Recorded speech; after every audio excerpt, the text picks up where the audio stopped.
भाग, समय का भेद और हमारी असावधानी कई बार हमें समस्या में डाल देती और हमें पीड़ा पहुंचाती। फिर हम कभी अपने मित्रों से, कभी अपने आप से, कभी ईश्वर से केवल एक ही प्रश्न पूछते हैं कि क्यों, मेरे साथ ही ऐसा क्यों हुआ?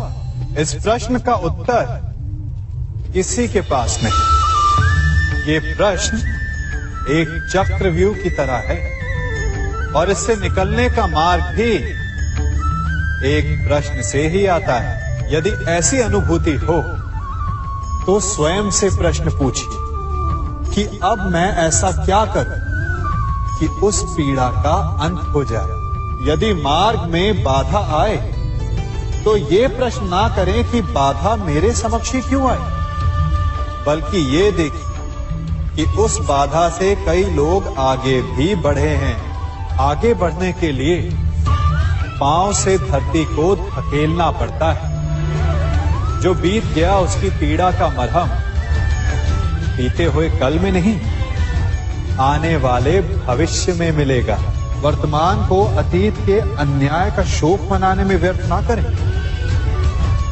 वर्तमान का उपयोग ये सोचने में करें कि ऐसा क्या किया जाए कि भविष्य में किसी दूसरे को वो पीड़ा ना सहनी पड़े। कभी किसी पक्षी को घोंसले की नींव बनाते देखा है? अथक परिश्रम करके तिनका तिनका बिटोर कर वो पक्षी अपना घोंसला बनाता है, अपनी संतान के लिए एक सुरक्षित घर बनाता है। और फिर कहीं से तीव्र आंधी आती है, भारी वर्षा होती है और उसका घोंसला तिनका तिनका करके बिखर जाता है। फिर वो पक्षी क्या करता है? वो रोता नहीं, ना ही विलाप करता है। वो बिना विलंब करे फिर से अपना घोंसला बनाना प्रारंभ कर देता है और सफलता पाता है। फिर हम क्यों छोटी छोटी असफलता से भयभीत होकर परिश्रम करना छोड़ देते हैं?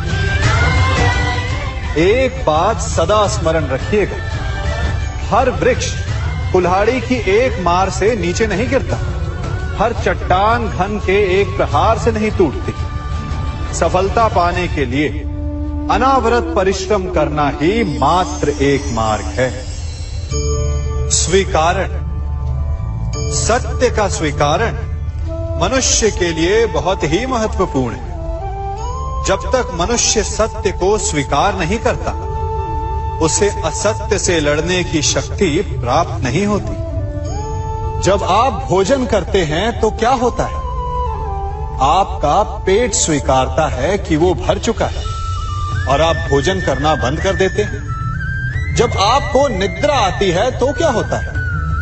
आपका मन स्वीकारता है कि आपका शरीर थक चुका है और उसे विश्राम की आवश्यकता है। उसी प्रकार जब आपको किसी व्यसन को रोकना हो तो आपको स्वीकारना पड़ता है कि बहुत हो चुका, चाहे वो लालच हो या मदिरापान। उस व्यसन का त्यागना तभी प्रारंभ होता है जब आप ये स्वीकार कर लेते हैं कि आप उस व्यसन के बंधक हैं। हम में से ऐसा कोई नहीं जिनकी परछाई उनसे दूर रहती। हमारी परछाई सदैव हमारे साथ रहती है। कदाचित हमारी परछाई हमारे कर्मों के फलों का संकेत है। कदाचित इसी कारण कई बार हमें अपनी परछाई से भय भी लगता है, परंतु इस भय से निवारण पाने का एक साधन अवश्य है। वो है सूर्य की ओर मुख करना या किसी प्रकाश के स्रोत की ओर मुख करना, क्योंकि तब हमें हमारी परछाई दिखाई नहीं देती। यदि इसे जीवन के संदर्भ में देखें तो ये प्रकाश का स्रोत शुभ कर्मों की चेतना है। यदि आपके मन में शुभ कर्म करने की इच्छा है तो आपको कभी भी अपने कर्मों के फल का भय नहीं होगा, क्योंकि यदि आपका मन शुद्ध होगा तो आपके कर्म शुद्ध होंगे और शुद्ध कर्मों का फल कभी अशुद्ध नहीं हो सकता। आज मैं आप सबको एक कथा सुनाता हूं। एक दिन प्रातः एक व्यापारी अपने घर से निकला। घर से निकलते ही एक बिल्ली ने उस व्यापारी का मार्ग काट दी। व्यापारी घबरा गया। वो फिर से घर लौट गया और शुभ घड़ी की प्रतीक्षा करने लगा। और जब वो पुनः अपने घर से निकला तब वो वाहन जा चुका था जिससे राजा तक पहुंचकर उसे भेंट देनी थी। राजा को भेंट नहीं मिली। राजा क्रोधित हो गए। राजा ने उस व्यापारी का व्यापार बंद करवा दिया। इस कारण व्यापारी क्रोधित होकर घर पर अपनी पत्नी से लड़ बैठा।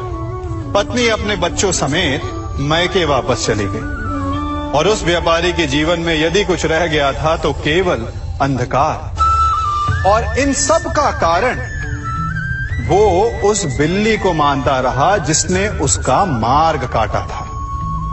ऐसा ही एक दूसरा व्यापारी राजा को भेंट देने निकला और उस व्यापारी का मार्ग भी एक बिल्ली ने काट दिया। वो व्यापारी तनिक घबराया, परंतु उसने आगे बढ़ना अधिक उचित समझा। राजा तक वो समय पर पहुंचा।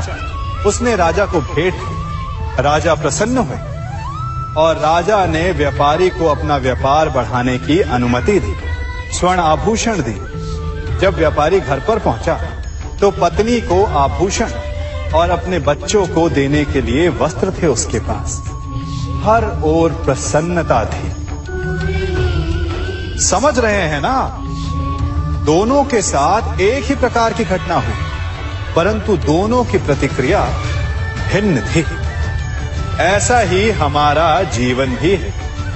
हमारे जीवन में प्रारब्ध का अपना स्थान है, परंतु उससे कई अधिक महत्वपूर्ण हमारी प्रतिक्रिया, हमारे सोच का प्रभाव है। क्योंकि यही हमारे जीवन को आकार देते हैं। इसलिए अपनी सोच को सकारात्मक रखिए। आपका जीवन सदैव आनंदमय रहेगा। आप इन दो पात्रों को देख रहे हैं। मेरे इस पात्र में जल है और ये पात्र मिष्ठान से भरा हुआ है। दोनों ही पात्र भरे हैं, परंतु देखिए, मिश्री को जल में मिला दिया।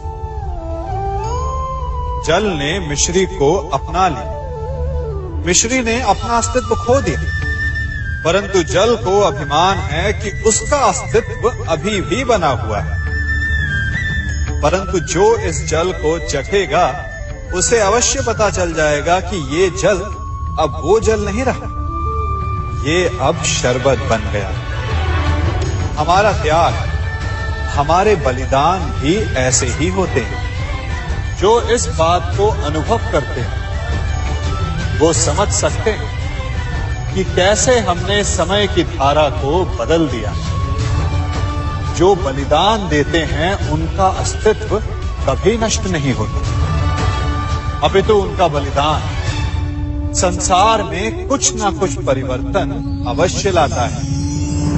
हम सभी कभी ना कभी, कहीं ना कहीं अपने जीवन में यात्रा अवश्य करते हैं। हमारी यात्रा में कभी पक्के रास्ते आते हैं तो कभी कच्चे रास्ते। पक्के रास्ते मनुष्य बनाता है और कच्चे रास्ते जानते हैं कैसे बनते हैं? चलते चलते बन जाते हैं। जब लोग एक स्थान से जाते हैं तो पैरों के दबाव से नीचे की घास कुचल जाती है। बार बार उस मार्ग से जाने से धीरे धीरे मार्ग स्वतः ही बन जाता है। और यही जीवन है, यही नियति है। जब आपके जीवन में आपको मार्ग ना मिले तो रुकिए नहीं, आगे बढ़ते रहिए और आपके पैरों के दबाव से मार्ग स्वतः ही बन जाएगा। हम सभी अपने जीवन में सफलता चाहते हैं, है ना? उसके लिए हम रात दिन परिश्रम करते हैं, कड़ी मेहनत करते हैं, परंतु फिर भी असफल हो जाते हैं। परंतु ऐसा क्यों होता है? कभी सोचा आप सबने? क्योंकि सफलता पाने का मंत्र बड़ा कठिन नहीं, बड़ा सरल है। उचित विचार, उचित समय, उचित स्थान पर उचित प्रहार। जब आपके विचार, समय, स्थान और प्रहार यानी परिश्रम उचित है, तो सफलता आप ही को मिलेगी। जिस प्रकार एक लोहार लोहे से कुछ बनाते समय उस लोहे के सही ताप तक के आने की प्रतीक्षा करता है और समय आने पर उचित स्थान पर पर्याप्त बल से प्रहार करता है और लोहा आकार ले लेता है, ठीक उसी प्रकार आपकी सफलता भी आकार लेती है।